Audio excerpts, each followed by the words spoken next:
Magandang araw mga kaibigan. Bigyan natin ng reaction opinion itong video posted by Boss Dada.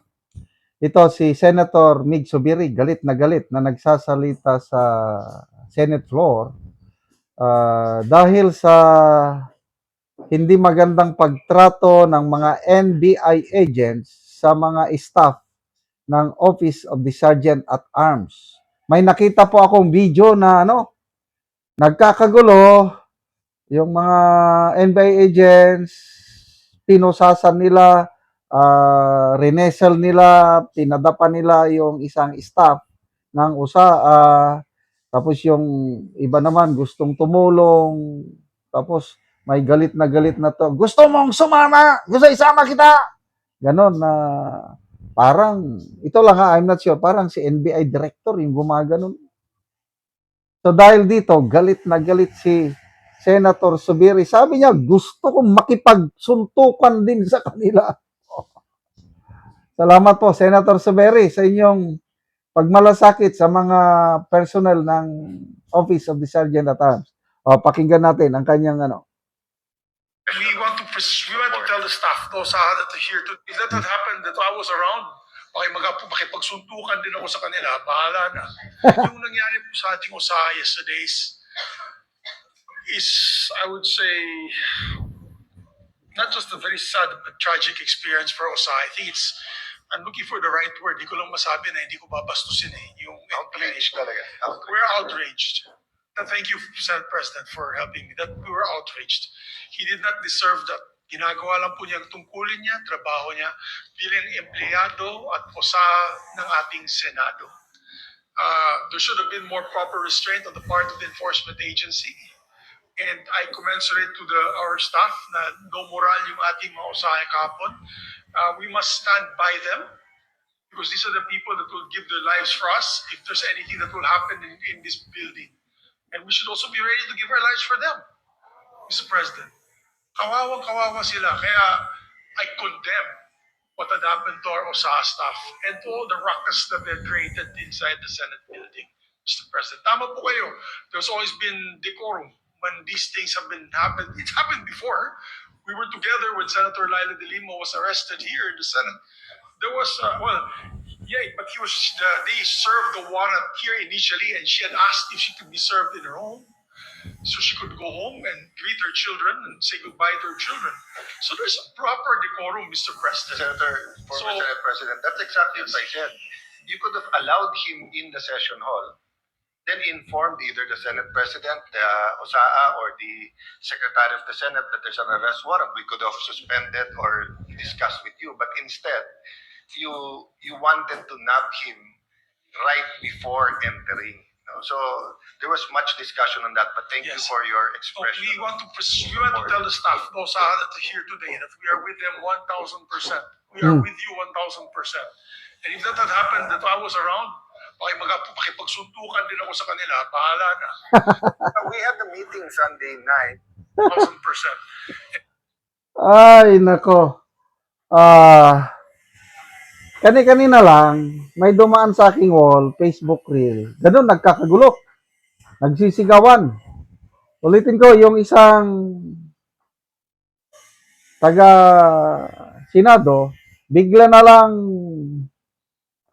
ni-wrestling, natumba na siya, then pinusasan. Tapos may gustong tumulong sa kanya, dinuruturo, gano'n, gusto mo bang isama kita? Ay, kahit ako siguro, yung statement ni Senator Migs, pag nandun ako, senador ba ako o whatsoever, bahala na, suntukan. Mga dayo lang yung mga NBI agents, walang paggalang. Kaya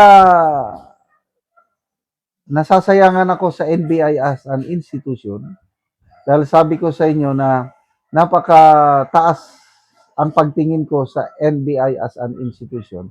Ngayon, unti-unti nang nadudungisan ang dangal ng NBI dahil sa kagagawan nilang ganito. Sana naman, mga matitino dyan sa NBI, huwag niyong pabayaan. laki ng tiwala ng taong bayan sa inyo. Ngayon, unti-unti nang nai-erode, naaalis ang tiwala dahil sa dapat focus kayo lang sa law enforcement operation. Ayun, legitimate warrant bang kaya yung ICC? Di makipag-coordinate kayo ng husto. Mali yung diskarte. Pagpasok ni Senator Bato, aristuhin kagad. Di siyempre, tumakbo. Ang mali nila, ito ang mali nila. Kasi kwento ni Senator Bato is, mga babae daw ang nag-approach sa kanya at hinawakan sa balikat at aaristuhin. Mga babae, siyempre, madaling iganon. Yun na yung tinatawag ni Bato na wrestling.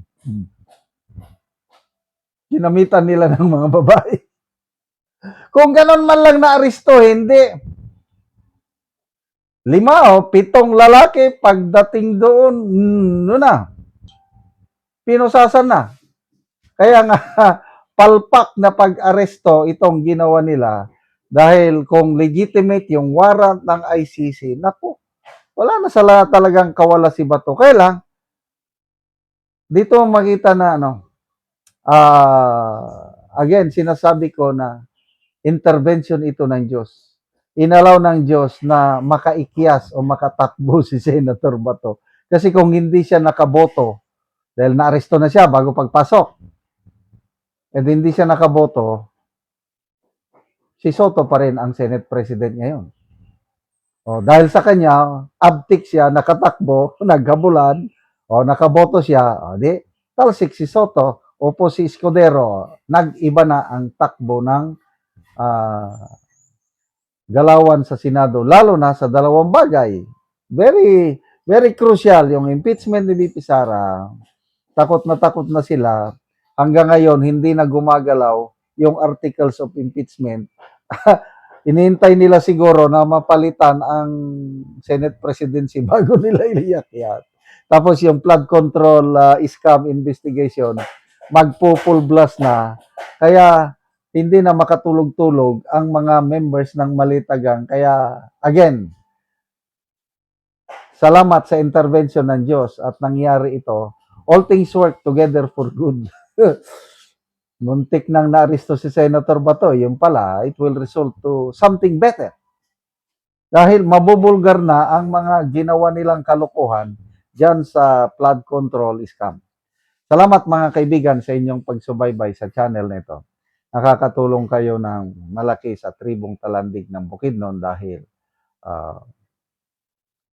ang sweldo natin sa channel na ito is pantulong po sa tribo. Namimigay tayo ng libreng yero at pako para makapagpatayo sila ng mas maayos na tirahan. Panoorin nyo ang video na ito. Mao na ni ang matagaan og yero nga mag-atop na sa iyang balay si Kuya.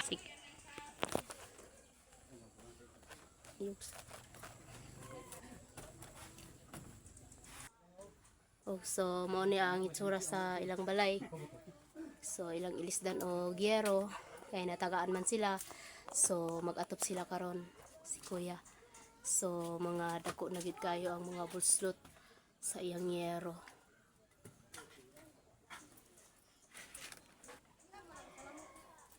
So mo po niyang ilang abuhan nga mo nilang kahimtang kung ulan nga wala na gid sila kuanan masilungan tungod sa ilang atop nga trapal lang pod ang naa sa ilang abuhan.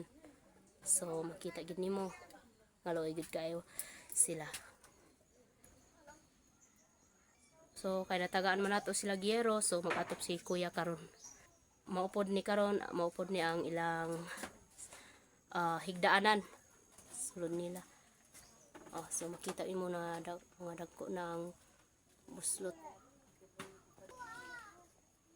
So karon Kuya, pila na ay ni katuig ang imong balay Kuya nga inani na? 4 years. So 4 years na daw ang ilang balay ni Kuya, usan inani ng abuhan, inaana na pud ang ilang atop sa kuan sulod. Pila ka buki mong anak Kuya? 3. So tulo ka buk ang anak ni Kuya. So si Kuya kay natagaan magyero, so mag-atop siya karon.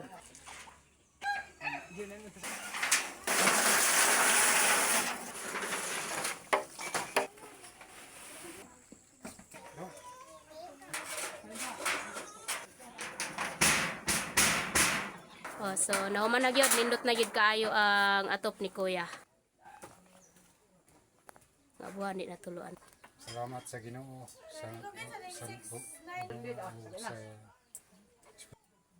Sige kuya, salamat pod.